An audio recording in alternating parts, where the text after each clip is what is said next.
Agora, na minha qualidade de conservadora do museu, coube-me ser a primeira a partilhar algumas reflexões sobre o tema deste primeiro painel do tríptico, a luz. Penso que não vai ser muito fácil de entender que eu diga que para um conservador de museus a luz é um feroz inimigo. É uma maneira estranha realmente de começar a falar na luz, hoje que estamos a considerá-la, mas os efeitos negativos que ela pode ter nos objetos de pintura neste caso, dos quais somos guardiões por serem património artístico público, fazerem parte das coleções do museu, é um fator absolutamente decisivo nas nossas decisões do dia a dia. A nossa função de conservar tem a par uma outra que é também fundamental, que é tornar possível o contacto do público com o bem artístico que estamos a conservar. E por isso se investiga, se torna pública a informação sobre as peças e se criam condições de acesso a essas peças. Em termos de iluminação, estas questões de conservação são frequentemente contraditórias com a melhor forma de observação por parte de quem chega, quem visita, quem quer ver uma obra. Penso que muitos dos que aqui estão se terão já confrontado com situações de pouquíssima luz que não permite a desejável visualização de uma peça que quer ver numa exposição temporária ou numa exposição de um museu. É um facto que nos traz sempre muitas complicações e, de facto, só a partir dos 50 luxes de iluminação é que o olho humano consegue ter a percepção da forma e da cor de um objeto, porque é este o valor mínimo que nós temos que considerar quando estamos a tentar encontrar a situação mais favorável à conservação de qualquer objeto. A partir daí, e qualquer objeto, sempre os mais frágeis, como seja, por exemplo, no caso da pintura, a pintura sobre papel, mas a partir daí tentamos sempre, a partir desse patamar, tentamos encontrar algum equilíbrio entre os cuidados com a conservação e temos que contar também com o tempo de exposição que essas peças têm à luz do dia, às luzes variadíssimas, e não vou continuar a amassá-los com estas questões que são fundamentais para quem está a tratar com estas peças todos os dias. Passando agora a ver a questão de ver o que é que as pessoas vêm ver, a pintura que hoje se escolheu para cá, posso dizer que é uma paisagem. Eu, não estando só aqui com a arquiteta Teresa Anderson e não sendo com a engenheira Elide Araújo, atrevo-me a dizer isto, porque de facto a questão que se põe com a pintura e com a representação é muito irritante para os arquitetos paisagistas, penso eu, estarmos a dizer que são paisagens. A engenheira Elide Araújo frequentemente dizia que os pintores, os conservadores de museus e os fotógrafos dão cabo desta terminologia e atrapalham tudo, porque uma paisagem não é isto. Isto é, de facto, uma representação de uma paisagem. E se tivermos em conta as questões da representação, podíamos ter trazido algumas pinturas mais antigas para tratar de pensar sobre a questão da luz na pintura.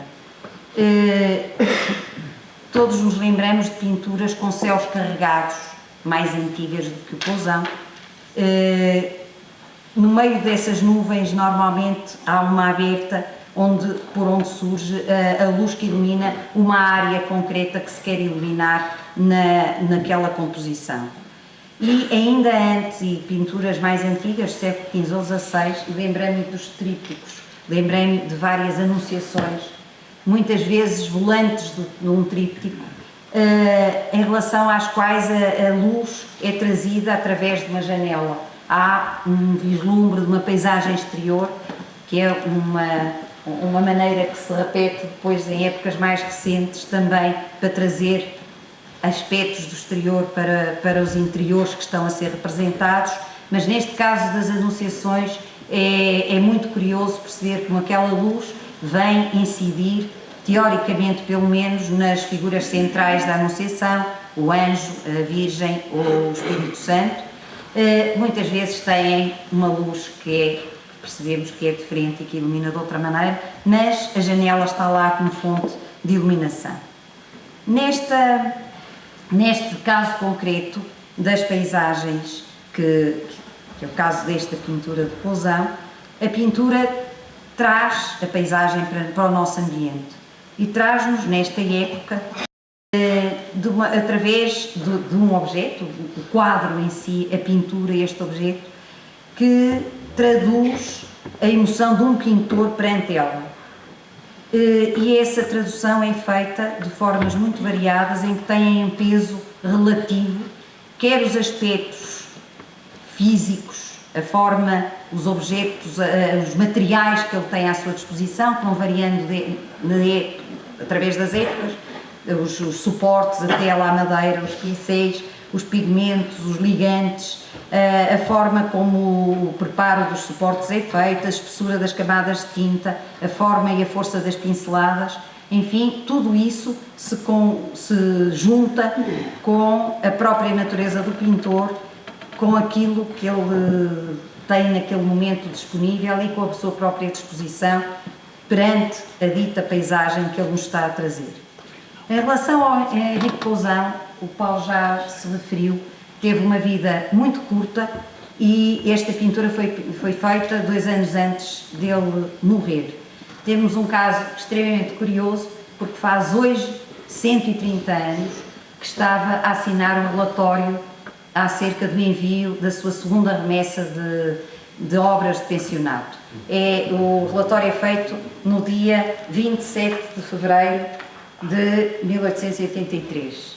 É uma simples coincidência, não sabíamos isto quando escolhemos a pintura, mas tem muita piada perceber como às vezes estas coincidências acabam por justificar uma escolha. São as situações que nos escolhem, não é? Ora bem, é verdade. São todos escolhidos. E neste relatório ele refere esta obra entre as que envia, dizendo a determinado momento que em relação a algumas das paisagens não as tinha podido acabar e refiro as circunstâncias e as contingências em que a obra é feita e o peso que tem de facto na obra final, no aparecer ou não uma obra. Ele diz a certa altura: infelizmente tive a fatalidade de não poder completar 2 paisagens já enviadas, assim como a rapariguinha intitulada Cansada, porque começaram as grandes tempestades, fazendo mudar completamente o aspecto dos campos. Com a modela, ainda que trabalhasse depois por algum tempo, contudo não foi o bastante para a dar como terminada. Fiz ainda mais alguns estudos e tal. Portanto, percebemos como a mudança do tempo, o aparecimento de uma tempestade impediu que se fosse fixado um momento que ele tinha escolhido para registar, para depois, como no caso deste quadro, que é de facto acabado, poder completar se quisesse. No caso do Pousão, nós conhecemos e temos expostas algumas, uma quantidade de registros que em pequeninas tábuas de aspectos de exterior, de aspectos de paisagens, que são de facto muito impressivos e que traduzem aquilo que ele quis perante a situação, quis registar e lhe interessou registar. Neste caso concreto desta obra, ela após um primeiro registro é acabada, é muito trabalhada e, como noutros casos, Pousão, de uma maneira que há muita gente que já trabalhou sobre Pousão, a antiga diretora do museu, Mónica Baldá, que faz uma referência à maneira como que se encontra aqui, interessantíssima, de perceber como ele acabou esta obra, sobre os brancos e sobre as primeiras pinceladas largas e de preenchimento de uma superfície, há com um pincel finíssimo, a posteriori, um tratamento da vegetação mais fina que vem ali por cima daquele muro.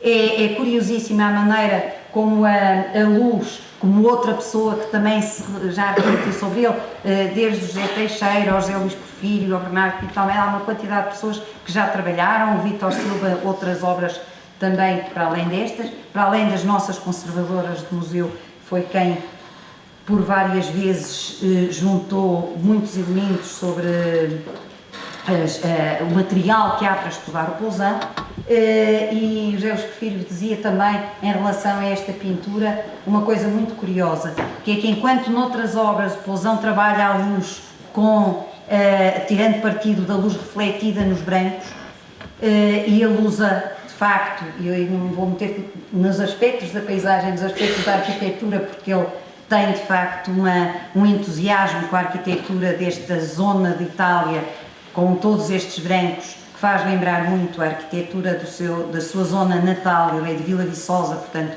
é um alentejano, e encontramos aqui esse fascínio por aquele tipo de arquitetura, de casas baixas, brancas, de uma luz muito intensa, que é a luz do sul, que ele ali encontrou, e enquanto noutros lados, com ruas estreitas, paisagens urbanas, ele reflete a luz, criando sombras, e chegando, em muitos desses casos, dessas obras mais pequenas, a ter trabalhos onde de facto o que interessa é a luz e a sombra, e os elementos representados são absolutos pretextos para a pintura.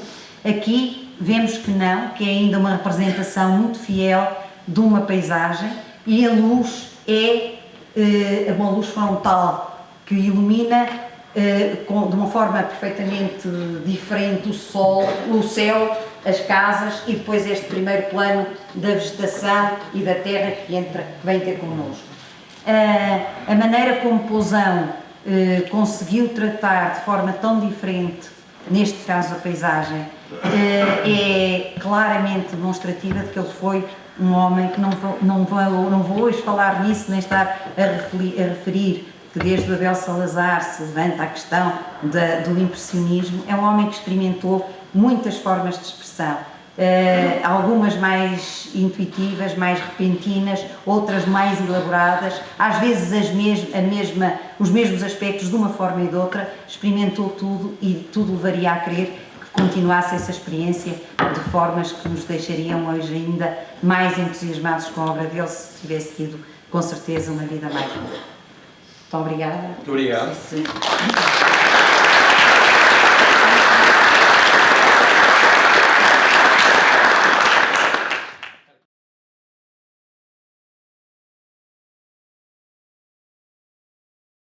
Boa noite a todos. Começava por saudar todos os presentes, agradecer naturalmente ao Paulo Cunha Silva pelo seu convite, e também congratular-me com a junção das três instituições, uma delas a minha instituição, a Universidade do Porto, mas pela sua articulação num projeto com estas características.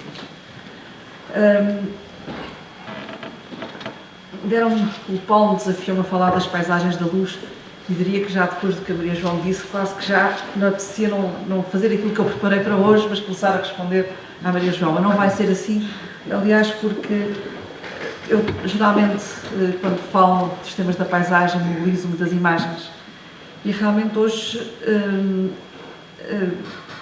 tinha a consciência que ia ter ao meu lado este quadro, e portanto era a imagem da noite e para a minha intervenção. E realmente, quando hoje à meia da tarde trocamos umas impressões com o Paulo, e se o Pousão estivesse mesmo presente, se o seu retrato é que era. E portanto, muito obrigada por esse pequeno capricho. Sim. E ter tido esse acolhimento. E por isso também agradeço a Pousão, depois desta minha introdução. E começaria por falar do projeto em si, do tríptico, um projeto que se inspira na possibilidade de uma obra se dividir em 3 painéis. A cada um compete contar parte da história. 2 laterais e um central. Esta noite é a vez de Casas Brancas de Capri, de Henrique Pousão, a obra de arte não contemporânea do Museu Soares dos Reis. Amanhã será então a vez da peça vídeo Illuminé, de Steve McQueen, obra de arte contemporânea do Museu de Serralves, e depois da manhã será a vez do Microscópio Óptico, uma obra de registro científico dos museus da Universidade do Porto. A obra está no palco.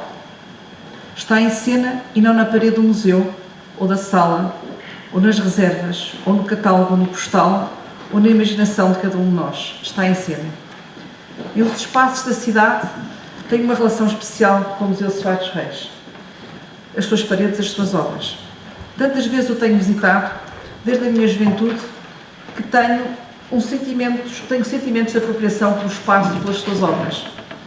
Subo ao primeiro andar e saúdo João Batista Ribeiro, aluno da aula de debuxo e desenho da Companhia Geral de Agricultura das Vinhas de Alto, aluno de Francisco Vieira Portuense e Domingos Sequeira, diretor do Museu Portuense de Pinturas e Estampas, da Academia Portuense de Belas Artes e da Academia Politécnica do Porto, onde será professor de desenho, obreiro do Primeiro Jardim Público do Porto. Morre em 1868 em idade avançada. Nas salas primeiro andar seguem-se obras de mestres e alunos. Primam românticos e naturalistas. Silva Porto, Marcos de Oliveira, Soares dos Reis, entre outros, até que nos é oferecido estar com Pousão. E depois Artur Loureiro e Sousa Pinto, e Aurélio e António Carneiro, e Carlos Reis e Eduardo Viana, e Gil de Rezende. Primam paisagens da luz por todo o museu, a par da figura humana, retratos, autorretratos, esculturas. Talvez seja essa uma das razões deste meu sentido de apropriação, na minha condição de arquiteta paisagista, essa área disciplinar que tem a paisagem e o jardim como objetos primordiais de estudo e de intervenção. As paredes de Soares dos Reis fazem-nos ver as pinturas nas suas paredes. Elas são intermediário rico e acessível para a aquisição de conhecimento, para o estudo e a crítica da intervenção na paisagem. O dia de hoje no tríptico é o de não contemporâneo. O Paulo já disse que não tinha nenhuma outra significado que não este. Na certeza de que o que não é contemporâneo já foi contemporâneo e que os sinais da contemporaneidade nem sempre são evidentes no seu tempo. Ou pelo menos nem sempre são evidentes do mesmo modo para os diferentes observadores, sendo que cada observador, por sua vez, traz também o seu tempo que não é o tempo do outro, por sua vez. Hoje o tema é a luz. No meu tríptico, no painel central coloco a paisagem e nos painéis laterais a arte e a ciência. A paisagem tem um autor, Henrique Pousão, aluno da Academia Portuense de Belas Artes, onde ingressou aos 13 anos.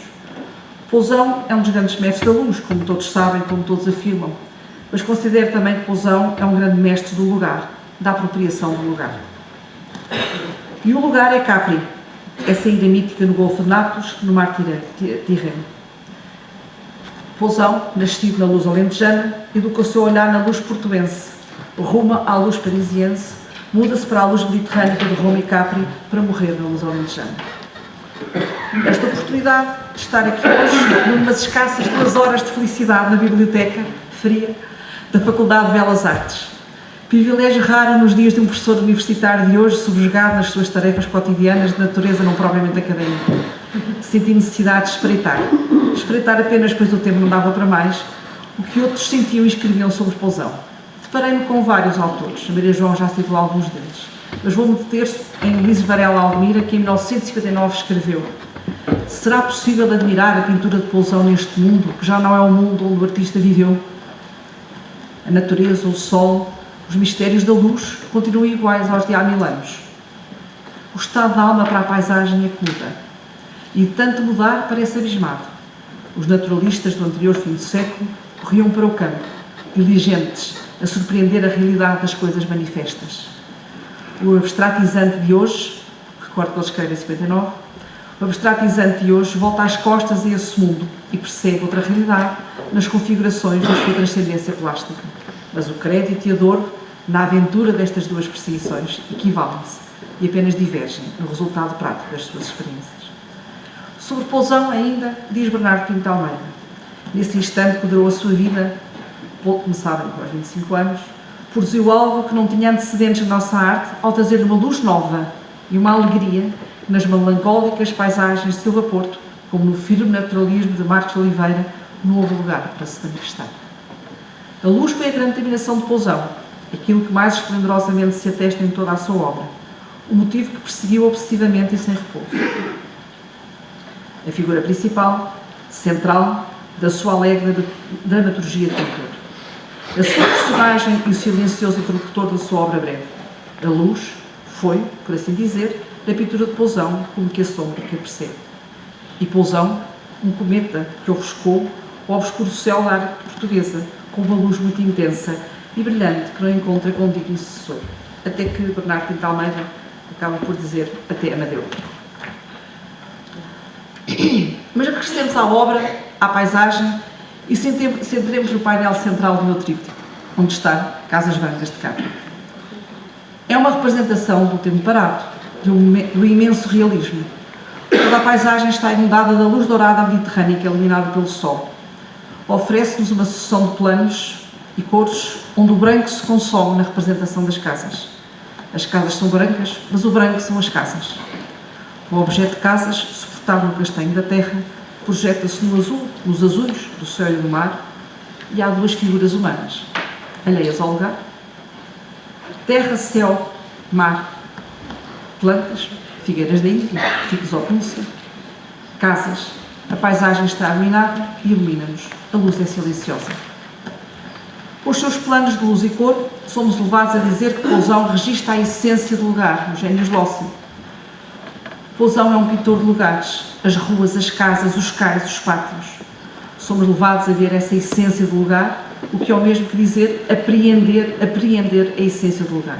Para Pousão, Capri é um motivo, é um pretexto para comunicar o seu gosto, emoção, excitação pela paisagem, pela natureza. Mas imaginemos o mesmo lugar, sem as casas.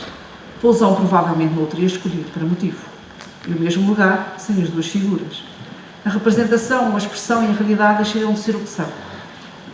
Com as paisagens de Pousão e de outros mestres da pintura da paisagem, aprendi e aprendo a ver os olhos, a ver e a olhar como rodeia, a apreender e a compreender.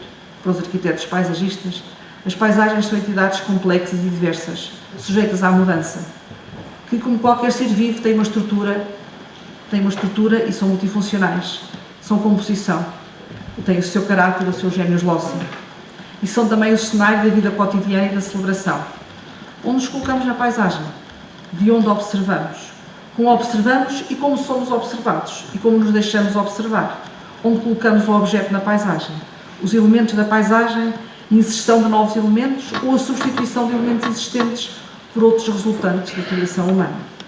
A criação ou a transformação da paisagem tem sempre por suporte a manipulação da luz, que ilumina, e o conhecimento, da energia, que transforma. Tudo isto, os pintores do não contemporâneo nos ensinam de uma forma a ser revisitada e apreendida continuamente. Mas a palavra e a ideia do que é paisagem têm na civilização ocidental aquele significado particular que vem da arte. Estou, pois, a falar de um dos painéis laterais do meu tríptico. A invenção da paisagem na arte terá vindo da Holanda no século XV e passou para a Itália. O ensaio da perspectiva de visibilidade, de cenário numa pintura, a paisagem adquiriu autonomia por si própria. O jardim paisagista do século XVIII é um fenómeno extraordinário. Vulgar e desvirtuadamente chamado em inglês, ele permitiu que as paisagens nos quadros se concretizassem, de paisagens ideais a paisagens materiais. O jardim paisagista, emotivo, a par com o jardim lenotriano, racional, são os laboratórios que permitiram o desenho das cidades modernas a partir do século XIX. E depois do jardim paisagista emergiu o debate revolucionário sobre as paisagens que pareceriam bem, que pareceriam dignas de ser representadas num quadro. Foi um tempo em que literatura, poesia, pintura e paisagem se confundem. Tudo isto antecedeu Pousão, está num dos painéis laterais do meu tríptico. Antecedeu Pousão e antecedeu Turner, antecedeu os pintores oitocentistas da luz. Os Vesúvios de Pousão já são cesarianos, arrisco-me a afirmar, do Cézanne obsessivamente fixo no motivo da montanha de Santa Vitória, à volta de 1900, da montanha que já não é representação, mas que é expressão. Cézanne pintava agora a massa e a energia da montanha e, naturalmente, também a luz. Olho agora para o outro painel lateral do meu tríptico, o da ciência, que é a luz. No século XVII, por volta de 1665, Newton tinha descoberto que com um prisma decompunha a luz do Sol nas cores do arco-íris. A ciência interpreta a luz como uma radiação eletromagnética, como uma gama considerável de comprimentos de onda, que se traduz em brilho e cor, que pode ser vista e sentida pelo olho humano. Falamos de partículas e de ondas, e de campos eletromagnéticos. A onda tem uma amplitude, que nos dá o brilho da luz, tem um comprimento, que é a cor da luz, um ângulo de vibração, a polarização. Todo este pensamento emergiu em simultâneo com as revelações dos pintores das paisagens da luz de que vínhamos a falar a propósito de Pousão. Depois vieram as teorias quânticas e os fotões. A análise e a crítica da paisagem não podem prescindir da mobilização do conhecimento e do debate das artes e das ciências, no não contemporâneo ou no contemporâneo. quanto mais não fosse pela sua condição de forças convergentes na busca do sentido para a existência. E para concluir, por mim, escolho Antero. Antero que já não se cruzou no porto com Pousão. Se é lei que rege o escuro pensamento, ser vã toda a pesquisa da verdade, em vez da luz achar a escuridade ser uma queda nova cada inverno. E lei também, embora cru tormento, buscar, sempre buscar a claridade e só ter como certa realidade o que nos mostra claro, o entendimento. O que há de alma escolher em tanto engano. Se uma hora querer de fé, logo duvida. Se procura, só acha e desatina. Só Deus pode acudir em tanto dano. Esperemos a luz de uma outra vida, seja a terra o degredo, o seu destino. Muito obrigada. Muito obrigado.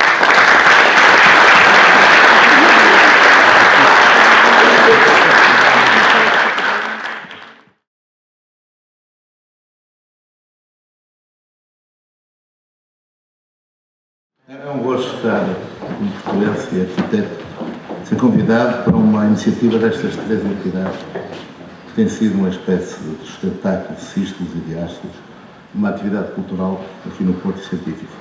E o Porto é isso, além das tripas e daquelas coisas, mas a Sanalves, a Universidade. E agora fiquei surpreso com o Jorge Reis, que era um museu da minha infância. Eu morava aqui, em frente, e trabalhava aqui na Rua de Pombal, no Tio Belo. E das passagens visitei muitas vezes este museu e vi muitas vezes este quadro. Agora não vou falar de romantismos, que é da minha infância, mas este quadro tem um certo aspecto afetivo e portanto foi-me agradável e aceitei quando disseram não quer falar sobre a luz nas casas de Capri do Pousão. Sobre a luz não sei. Acho que ninguém sabe falar da luz, do espaço, são coisas metafísicas que nós não sabemos, pelo menos eu arquiteto. Não vou falar de fonologia das emissões que têm, não tem nada a ver com isso, se gosto ou não gosto. Vou falar do princípio de composição. A mim impressionou-me esta composição entre um tema que persegue, para além da luz, mas para mim é muito vago, porque a arquitetura, segundo se define, Corbusier, é o resultado da incisão da luz nos volumes e, portanto, é o princípio básico para que a arquitetura, apesar de agora os arquitetos pintarem tudo preto, uma espécie de negação da arquitetura, de ser com eles. Aqui esta questão, interessam duas coisas neste quadro. O princípio da composição. E para mim posso tirar dividendos na relação deste tema, que é fundamental para mim, que é a relação da natureza e do artefacto, do natural e do artificial. É uma espécie de opção que se baseia em toda a história da arquitetura, que um não pode viver sem o outro, e tem a ver com os princípios do classicismo e da modernidade, de quem é que rouba, quem é o ladrão. Que é a arte que vai buscar a natureza, os princípios aristotélicos, clássicos, São Tomás de Aquino, Santo Agostinho e tal, ou então a modernidade, os Rambos, que dizem não, a arte é a fonte inspiradora da natureza. Mas é a natureza que vem roubar a arte. Portanto, isto é uma espécie de uma história que me interessa e que neste quadro me interessa muito por estes princípios. Primeiro, o princípio da composição. A terra, a vegetação natural, o natural, do lado direito, este é 50%, 50%, e estes catos que não são naturais, acho que nesta disposição no barranco, que são artificiais, e as casas brancas. E as casas brancas porquê? Porque é o princípio da arquitetura moderna. Depois, a paisagem de Capri.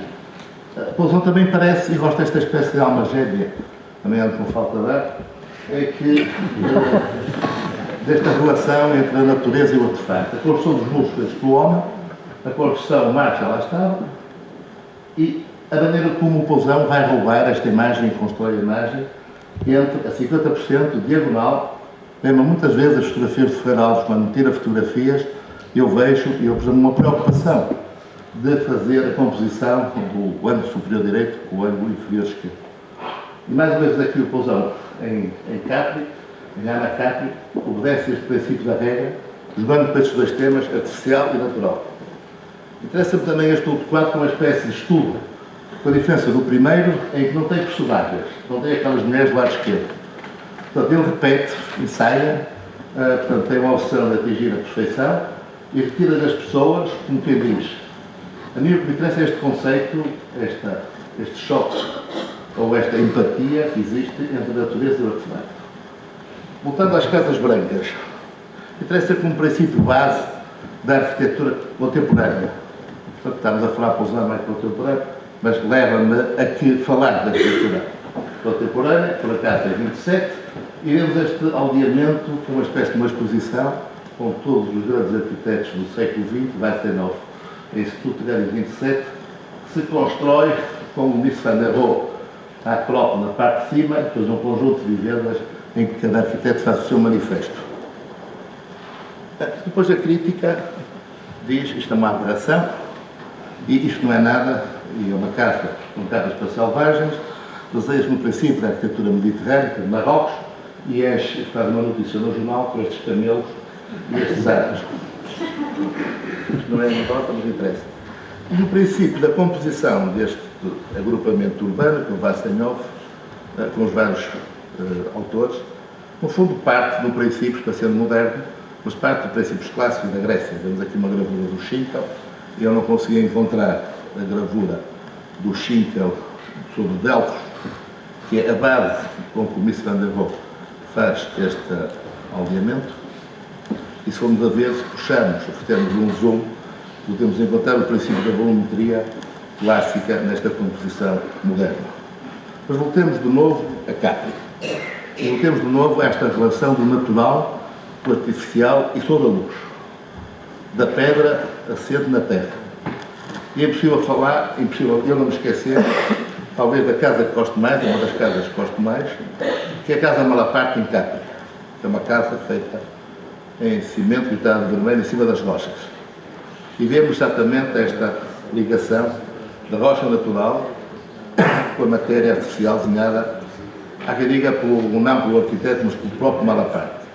Um terraço, um conjunto de escadas fechadas, com apenas algumas janelas, que ficam eternizadas no filme do Godard, no Mépris, com Brigitte Bardot, Michel Piccoli, que toda a gente viu. E este princípio das janelas é o princípio de abrir a luz, que é a base do cinema e é a base da arquitetura. Fazer arquitetura é saber abrir janelas, fazer cinema é enquadrar as janelas. Vemos aqui a belíssima Brigitte Bardot, neste quadro que é Capri, enquadrado com uma moldura de madeira, que quer o Malaparte e quer o Godard souberam fazer. Dizemos que fazer arquitetura é abrir janelas, encontrar a luz, e o arquiteto desenhou a casa, mas no fundo a casa é feita por um Malaparte. O Malaparte disse que eu, quando cheguei ao sítio, a casa já lá estava, eu apenas desenhei a paisagem. Bom, como é que isto se resume? E vamos à luz, ao princípio da transparência. A mim que me interessa na luz é a transparência na arquitetura. E a transparência consegue-se nesta sala em que apenas existe uma janela no fogão de sala. Para quem está no fogão de sala, eu não tenho aqui fotografia. E quando se está a ver o fogo, vê-se o mar. E depois estas duas janelas paralelas, enquanto se olha de fora, dá a transparência de que se vê o céu através das duas janelas. Portanto, esta casa é praticamente fechada.